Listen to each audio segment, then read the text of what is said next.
just think about the state of prisons even today, from when the pandemic happened in 2020 through now, where there are prisons where people have not been able to have human touch with a loved one, a family member, or anyone over the last, 2 years.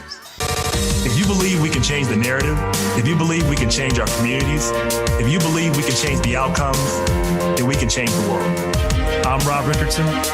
Welcome to Disruption Now. Welcome to Disruption Now. I'm your host and moderator, Rob Richardson. With me is Dr. Topeka K. Sam, as well as Erin Haney.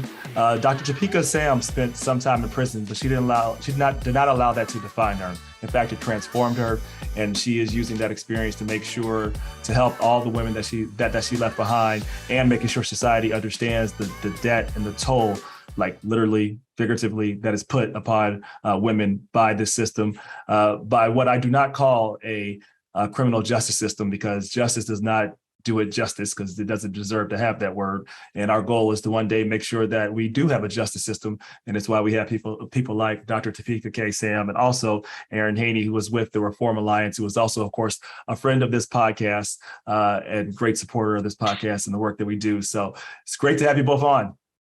Oh, thank you for having me. I'm honored. No, it's great. Let's get started. So, Dr. Sam, I want to start with you. You spent some time in prison. You've been very public about that on your website as part of your testimony, and about the Ladies of Hope Ministries and what you're doing now.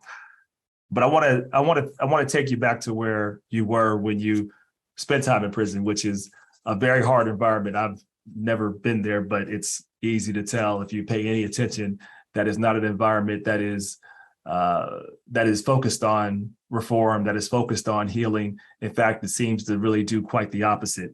So in that challenging environment, how did you keep the faith and really stay positive to be able to move forward and to get to where you are now? Because you could have made a choice to go the other direction.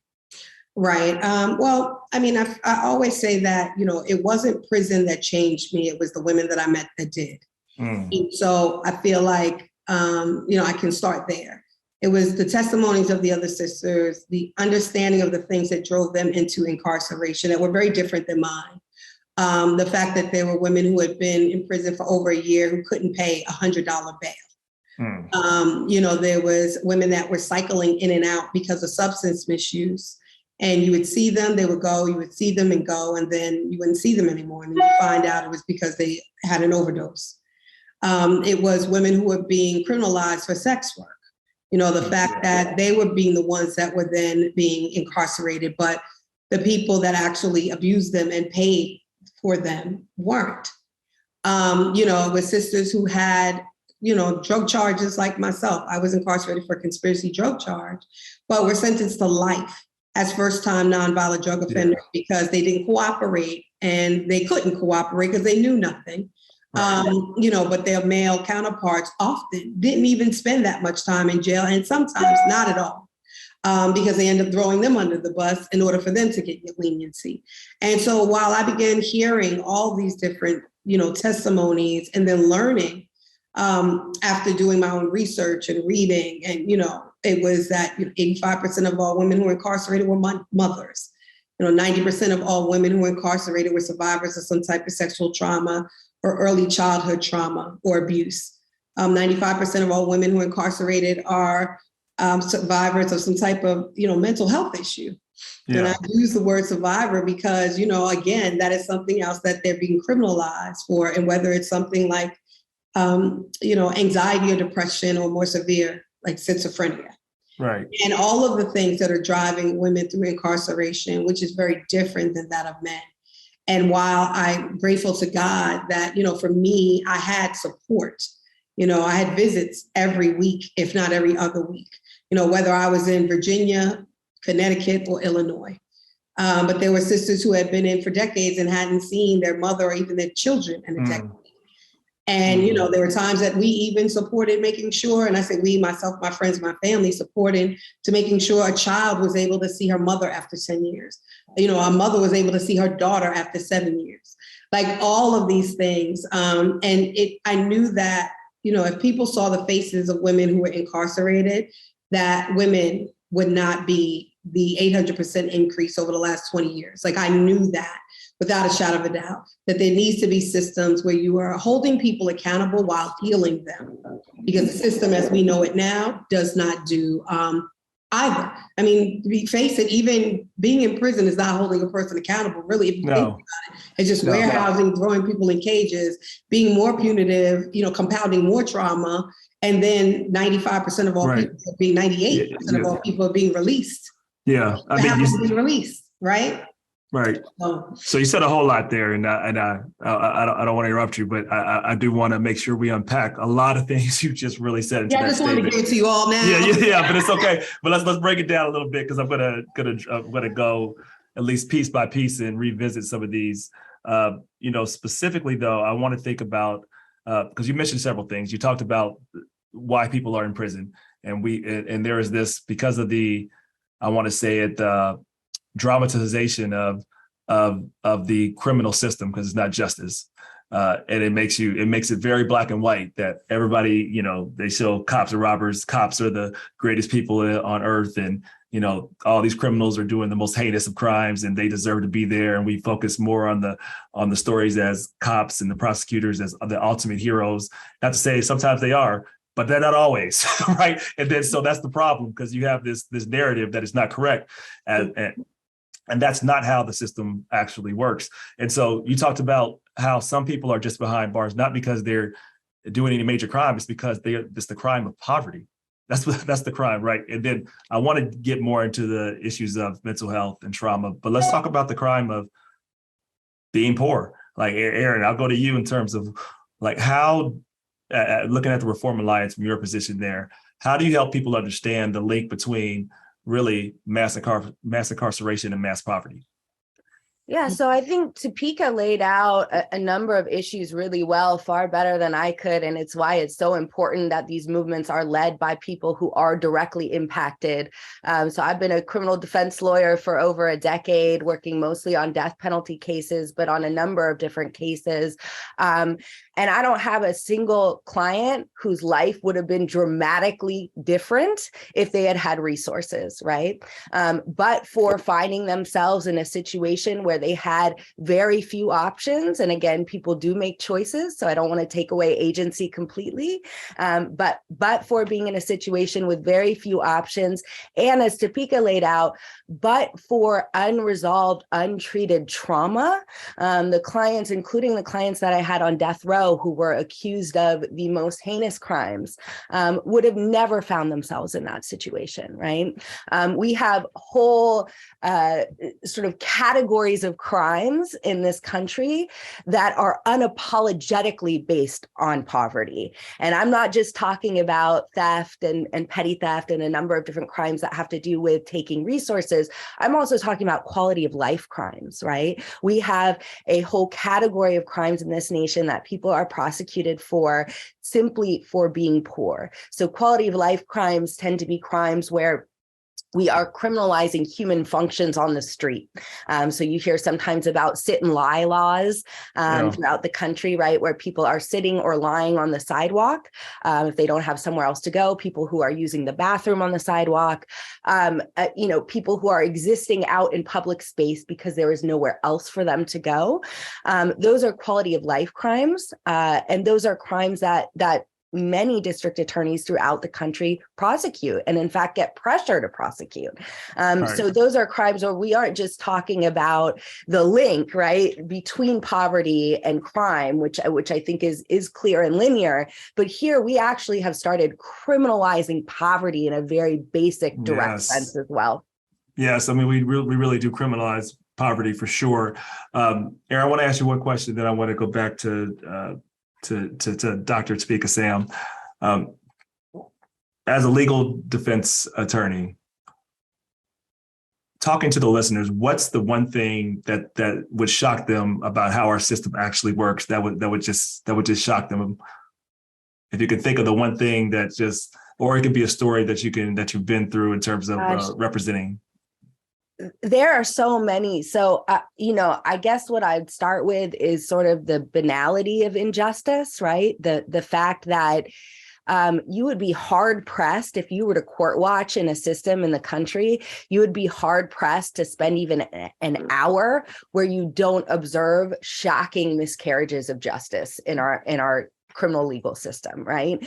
And for a system that is built ostensibly on fairness and justice, that in and of itself should be shocking to us, right? That you could not spend an hour observing a courtroom and not see just wild miscarriages of justice. And I think so much of this has to do with the fact that we've built a system where we've confused justice with punishment, right? Yes, exactly. We for far too long have come to understand more justice means more punishment, when of course, as Topeka just laid out, we know that that isn't true. We know that punishment doesn't even mean accountability, let alone justice. No. I mean, like if locking people up was the answer and just having more severe, harsh penalties, we would have solved the problem, because we do that. We do that better than any other system in the world. We definitely lock up people. We got that down to a science, art, whatever you want to say. We lock up more people than any other nation in the world, including Russia and all these other nations that are certainly not good in their practices, but we want to aspire higher than them. Yet our criminal system does not do that. Can you think of anything particular? Is there any story that sticks out to you? Like I think stories are important for people to. It's one thing to talk about stats. It's another thing to talk about. Now that I'm going to go to you, Topeka, about your story. Sure, and again, that's I'm always hesitant to tell other people's stories because I think it's their story to tell. But I can tell you as an attorney, I guess some of the things that stick with me the most are especially clients who've been convicted of extraordinarily heinous crimes, right? So I can think of one client in particular who, being on death row, wasn't able to see his family, wasn't able to have contact visits, so didn't have touch for decades, right? Wow. And I just want people to pause and think about that, that the only time that somebody is touching you when they are shackling you or handcuffing you, that you don't have the simple physical touch that humans crave and need as basic human beings. So this man is on death row. He lives under a sign that says condemned. So he wakes up every morning being reminded that society has condemned him literally to die. And as he's being hated and working through unresolved trauma and fighting literally for his life, the best case scenario for this individual, right, is that he dies in prison. Right? It's that we are able to save him from being executed and he dies in prison. What he's doing in his spare time there on death row, he is, number one, earning his GED, which I think if you just pause for a second and think about that, right? We think about GED as a tool to get something else usually, right? It's a degree you get, whereas this individual, despite waking up under a sign that says condemned, despite fighting for his life, he simply wants to do better and be better at that point, right? So he's working on his GED and he's working on sending letters back to kids in the community he grew up in, trying to tell them how they can avoid the situation that he found himself in. And I just think, for all of the shows that we see, as you mentioned, the narratives that we have around human beings as monsters, I think people are shocked to find out,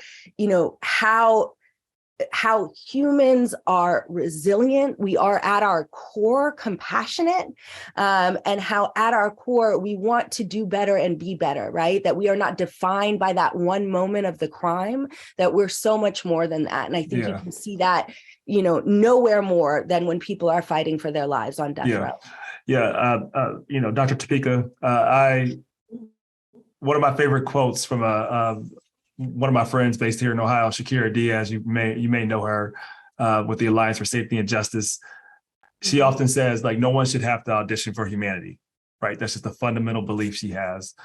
Talk about something that people that might be surprised about what women go through within the system and how they sometimes have to audition for their humanity from what you've seen, and how you've been able to make them understand that they shouldn't have to do that. Yeah, well, I have a prime example. And I just also want to first lift up what Erin said about, people not having human touch in decades. And just think about the state of prisons even today, from when the pandemic happened in 2020 through now.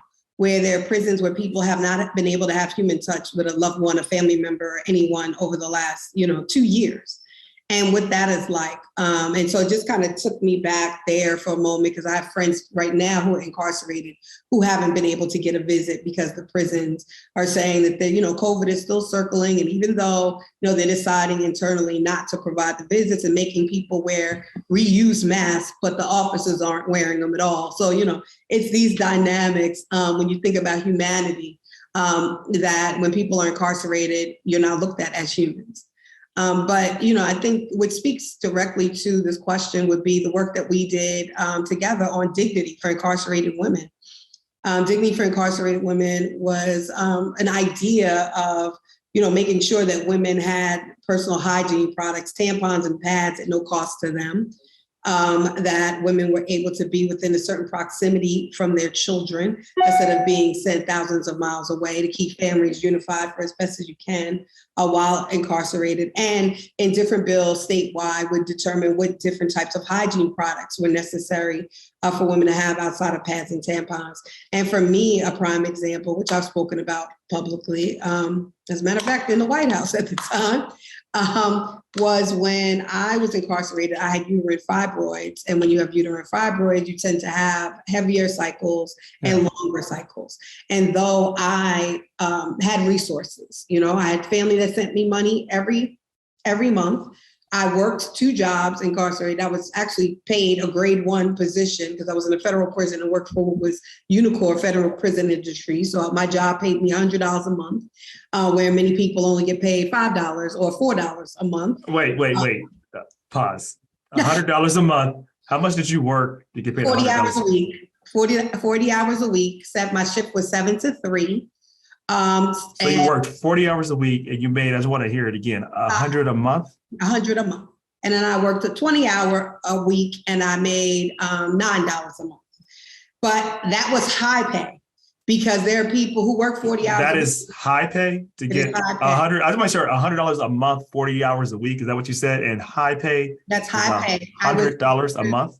Grade 1. So the federal prison had with Unicor, which is Federal Prison Industries. And in the institution I was in, the line workers they built radio mounts for the U.S. military. Now, I was the head inventory clerk, so I had to make sure all the inventory was there. And the reason why I came straight into the institution was able to get a grade 1 position, which they looked at the grade scale as a government job. So they created a grade scale in the same way because it was a government job, but you didn't get paid a grade A pay. And so I knew how to work SAP, which was a computer program, because I worked for Amtrak and it was the same program. So that's why I was able to just kind of like circumvent from a grade, D to, a grade 4 to a grade 1. But in that, because I did all the inventory, I would see the contracts. And it was multi-million-dollar contracts that the prison was getting to build these mounts. And these sisters working on the line, actually doing the tangible labor, were making $19 a month. It was disgusting. I mean, it's disgusting to see, right? So which is how poor people are being exploited, clearly, right? That's one of these examples of why we don't have a justice system. It's a profit system. Let's be clear. That's why this has been built over since the beginning. Absolutely. And that's why they talk about the 13th Amendment, right? And the fact that people can still, be treated like a slave, involuntary servitude, and all these things, right? 13th, 14th Amendment. But back to, so that was another example of dignity, right? And then with my cycle, though I was able to buy a pack of pads, which were very flimsy, they didn't have tampons then, I would go through a pack sometimes in a day. And so I couldn't buy anymore because they only allowed you to buy 1 pack a week. And so I would have to go to this guard and I would have to ask the guard to issue me more pads. And so what they made me do was quantify my cycle. And what that means is I had to take off the used pad, put it in a brown paper bag, go to the guard, who typically was a male guard, who asked me to open the bag so he could see that I used the pads, so he could issue me 2 to 3 more. And this was going on. And it had got to a point that I was like, wait, You really want to see what's in this bag? Like, are you okay with this? And I mean, of course, it was hazardous. They didn't have me put it in, one of those little red hazard trash cans. It was just, this is what you do. You take this here and you just throw it in the regular trash. And, after a while, obviously I fought because that's who I am. And I was able to get the nurse or the PA in order to prescribe me pads that were, overnight size pads and things like that, so that I didn't have to continue to do this. But, to think about what that felt like, having to, it was not only embarrassing, it was disgusting. It just, I had to go through that. And so, while you think about that, or the bill also ended shackling of women during child labor. The fact that why were you still shackling women? And they're still doing it now. And so it's like all of these things that women have to go through versus men, which are different. And then obviously, people get sexually handled, mistreated and abused. But the rate of women is grossly higher than there is men while incarcerated specifically. And where, they made a law, the PREA law, which states that, the Prison Rape Elimination Act. But yet, you find where there's officers being walked off for raping women. Women are getting pregnant by officers and they're saying they were in a relationship. You cannot be under the care of the state and be in a relationship with one of the workers. Like, that is rape. And so, it's bartering sex for money so you can have commissary. It's, just strictly taking advantage, women getting STDs because the officers are sleeping unprotected, raping these women unprotected and multiple at a time. And then not being held accountable, they aren't being held accountable. They're being shipped to another facility to where they can wreak havoc again. So, I know, again, I said a lot because, so much. I want to focus on the stat from your website. The 86% of women in jail have been victims of sexual violence or trauma. I believe, is that during, pre, or post? Are you saying like during, but also like pre, before they even get there? Just they deal with trauma. It seems like that's the major issue. I mean, I would lean to say that anyone who's experienced any type of trauma, imprisonment can be susceptible to going to prison. You see more of it in communities of color and people who are struggling with poverty because of how we even talk about trauma in our communities, right? Well, how do we deal with it? That's the question. So the question is, how do we exactly? Well, how do we change that? I guess is the question. Right, how do we change the two things internally? How do we deal with it as a community? And the second question, and this will go for Erin too. So I think I'll ask you the question for the community, and then Erin, I ask you the question for how do we get society to understand that solving trauma will solve justice and crime? So. Dr. Topeka, from the internal community point of view, how do we understand that this is something we should address? How did you go about it? Yeah, so for me, it was just, again, sharing my testimony, talking about it and understanding, like, listen, we can't pray everything away. Like, I'm a God-fearing woman. I pray every day. I'm up at 5, praying at 6 with, my prayer sisters on the phone. Like, that's my day. That's what I do. This is what I do. But even in that, you can't pray all trauma away, which is why God has placed different people in place to be able to work with them. And so for me, it was understanding that there were things within my family, whether it was mental health issues, whether it was other trauma. Erin talked about the sign condemn. We know the life and death is in the power of the tongue. When I'm walking in the store, I was in Target, and this woman was cussing at her kids so terribly. And I just was like, sis, are you okay? I mean, she looked at me like she wanted to cuss me out, and I have been cussed out before. Right. But the idea is we have to communicate with each other to let each other know that how you may have been treated growing up was not the way that it needs to be, and that there are resources around mental health support, spiritual support, and other support that we need as a community. Now I see, like the Boris P. Henson Foundation, Taraji Henson, and Charlemagne the God, and other people are talking more about mental health issues and making it more not only accessible, but okay to communicate about it. But we still have such a long way to go as a community to understand and identify that the person who is experiencing the things that we see that will land them there, they're not crazy. They need support. Yeah, no, I mean, very, very well said. Erin, your point of view in terms of how we get society as a whole to understand that fixing the root of things is actually understanding and addressing trauma on the front end. Sure. So first of all, listen to Dr. Topeka Sam, right? And I mean that sincerely. Follow her, listen to her, follow her work. I had been doing this work for about 10 years before I met Dr. Topeka Sam through a mutual friend of ours, Jessica Jackson. And Dr. Topeka changed my life, right? So even doing this work, listening to her about her experiences really changed how I look at the issue. And I think that that's key, right? Talk to people who have experienced this issue from all angles, right? That's how we get proximate to the issue. That's how we open up in terms of compassion and understanding. And I think also there are some very basic things that we can do in terms of a legal sense and a practical sense, right? We can invest in meaningful second chances, right? Right now, we've talked about incarceration and the trauma of incarceration, which is severe and lasting, right? So lasting that it can be a lifetime sentence. I know one of the things that Topeka has been working on is this Remission Now campaign that looks at the crazy amounts of restitution that people are sentenced to pay over their lifetime. So once they're out from being incarcerated, they still have this sentence that is holding them down. Reform Alliance, similarly, where I work, we focus on community supervision, right? So what happens to people in the criminal legal system when they are no longer incarcerated, but they are in the community?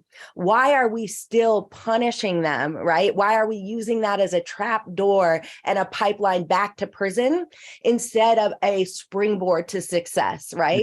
So we can really invest in, in healing, as Topeka said, invest in mental health solutions, and really look at things differently. And it sounds cliche, but it does require a shift, right? It requires us moving away from punishment, which, as you said, Rob, doesn't work. If we could punish ourselves out of this issue with crime, we would have done it.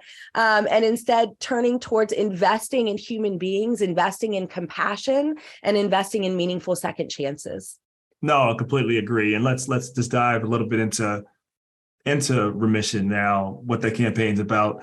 And the fact is, a lot of people don't know, like you get out of prison, right? But you still owe money.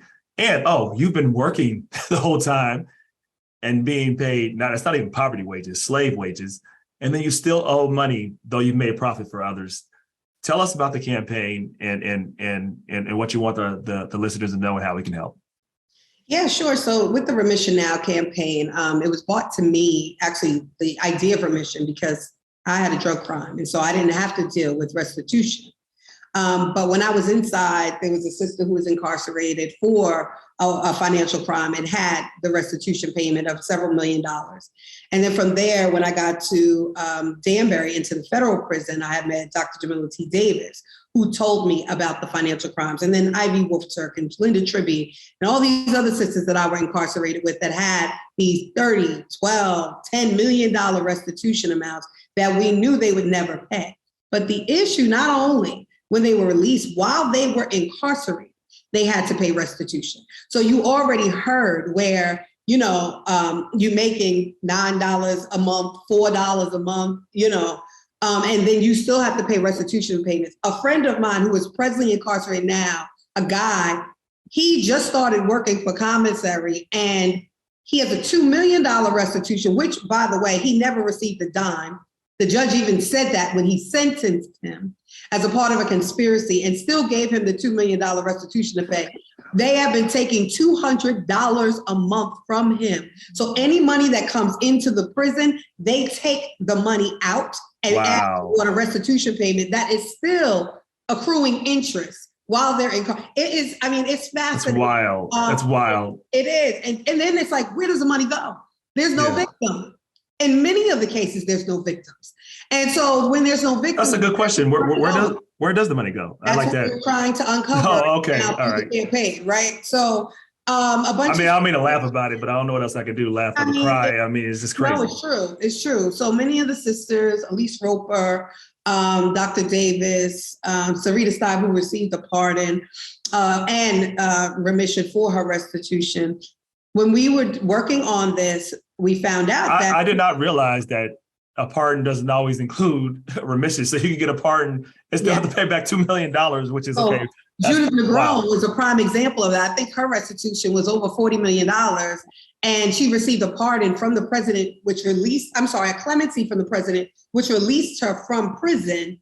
But she had to go back and ask for another clemency for the remission because of the financial debt. Do you know what makes me so angry? I'm just at a digress for 1 minute. Like, it's that we have we have people that commit like horrible financial crimes against people, and they're protected by like bankruptcy laws and how our systems work. And they rob people's pensions, and they can basically get away with this type of stuff for the most part. My father calls it organized legal crime, but but then, when someone is poor or in prison, they find a way to hold $40 million is just ridiculous. Go ahead. There's a sister that has a $500 million restitution amount. $500 million. It keeps you oppressed. It keeps you oppressed. That's what this does. So then again, and then it's 20 years post-conviction. So once you're out of prison, you paid it while you're in. When you're out, you have to pay it every month for 20 years. And then which time they also have the right, if they want, to start it over for another 20 years. So it really, really is. And so we started this campaign, had the opportunity to do a panel. The pardon attorney was there. The pardon attorney was like, wow, I think this is something the president would get behind. We had a meeting with them. And because, again, of the alignment of this is remission, so post-conviction, the much work that I've done with Erin, Jessica, just period, but then, with reform and then focusing on supervision specifically, and then Cassandra, who works with reform, speaks often just about her experience. It just was a natural synergy for us to partner and do this work again. So we were able to get 27 sisters to submit their clemency applications to the Office of the Pardon Attorney and the President of the United States, requesting for them to have get their remission and their financial debts forgiven. And so all the applications have been accepted. Everyone has a case number.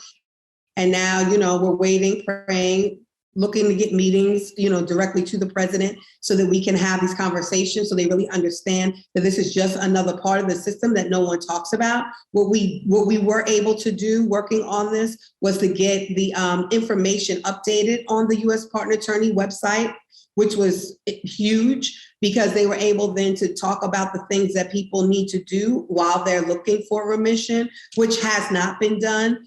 Because people never put in remission applications because they don't even know it exists. And so, one of my best friends who's also an attorney, she just stated she's just sad because so many times, even fighting as a criminal defense attorney, she is focused on getting people out of prison or getting them the least amount of time to serve in prison. She never even thought to think about the financial debt. And there's so much to take on. People can only do so much because as you know, as a criminal defense attorney, the system is under-resourced, so you're just trying to make sure that you can represent your clients is a challenge. Yeah, but she didn't even think about it. She was like, why? Neither did I. This until you brought this up. So you're right. Law school, she said they don't teach it. They don't. They're putting together a CLE course.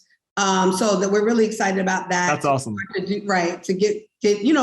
start to educate more attorneys on what this is. So while they're getting their clients, they understand what to look for. But it's been really powerful. We are really, really confident that these sisters are just the first group of many that will get the relief. And then hopefully that the president will be able to do something more across, blanket as it relates to, legislative things. And Erin can speak more to that, working on what type of provisions and different things that we need to put in bills so that people who have these financial convictions can, come on, even get off of probation and parole. Yeah. So, I'd love to dive into that and really talk about what we can do, right? Tell us what you want to see done, and what can others listening to this podcast, what part can they play in really trying to fight for justice in this area? Sure. So, I think in terms of talking about solutions, there's so much that can be done. As Dr. Topeka just laid out, it is so unimaginably broken that there are so many areas and avenues where little fixes can make a big difference for somebody's entire life. So we're talking about, when even as a public defender, right, I focused on people who didn't have money. And so for me, just as Topeka was laying out, I didn't really think very much about restitution. That was a battle for down the line. Like if we could avoid my client being in a cage, then that was the primary objective, right? And I often thought of like white collar crime, just like you sort of talked about, Rob, with your dad, with their sort of legalized crime with people who are getting a lot of money. So it never occurred to me until I started working with some of the women that Topeka introduced me to, that the majority of people who are burdened by this, who are oppressed by this, who are really, frankly, shackled by this, are people who did not get money from their crimes, right? These are sort of imaginary sums that the law essentially makes up. It's how much could have been taken, essentially, right? How much could have been gained. So the people who are being forced to pay back $500 million, again, even as a criminal defense attorney, it was my inexperience and ignorance that I assumed, well, that must mean she got $500 million. I mean, that's what I would have thought. Right? And so just give it back, right? Like, I think if you don't know very much about the issue, and even if you know a lot about the criminal legal system in general, if you don't know about this issue in particular, it's very deceiving, and the narratives around it are just as deceiving as when we talked earlier about cops and monsters and all kinds of stuff. I mean, the politicization of this, to me, is just shortcuts, and that's the challenging part. People can just say they were convicted of a crime, they need to pay it back, and people no more investigation, right? They don't know, like that's the problem. People are like, oh yeah, that sounds right to me. Easy, yes, and it sounds like healing in a way too, right? Like it's going back to the person who it was taken from. And of course, as Topeka explained, the vast majority of the time that isn't what's happening. And that's the reason why, not to interrupt you, when people have these laws that they're passing and on the books and they're adding new type of things, I always look at it with a critical eye, because I'm like, we don't need any more like new rules. Like we got enough rules on the books to solve all of our criminal issues. Like we don't need another law that does another thing that creates another complication. So absolutely. And so there are things that you can do. Dr. Topeka Sam mentioned the Remission Now campaign. Go to Ladies of Hope Ministries. She can tell you more about what you can do, but go to the Remission Now campaign, join us, go to Reform Alliance. We work with folks who are on community supervision, many of whom have large restitution payments that they're trying to make, but many of whom are just really struggling to deal with the insane number of conditions that we put on people under supervision. There are a number of legislative proposals right now that would make huge differences in people's lives who are under community supervision and who have restitution payments. Please join the campaign. You can learn more about those solutions, make your voices heard, and let people know that this is not justice. Yep. Okay. Where can they learn about the campaign? Yeah, sure. So go to our website, the Ladies of Hope Ministries, which is the THELOHM.org. They can follow us on social media at THELOHM. All social media platforms. Also, Reform Alliance has things on there as well. So at Reform, right? On all social media platforms as well. And reach out. And then we would definitely need every single hand. If there are other opportunities for us to, use our voice on platforms, again, it's 27 women in the campaign. You don't have to hear from me. You can hear from any of them who are more than willing and want to share their experience. And all right, that's great. Dr. Topeka K, Sam, Erin Haney, thank you so much. Do not make yourselves a stranger. Don't make yourself strangers, and go out there and keep disrupting. Pleasure having you.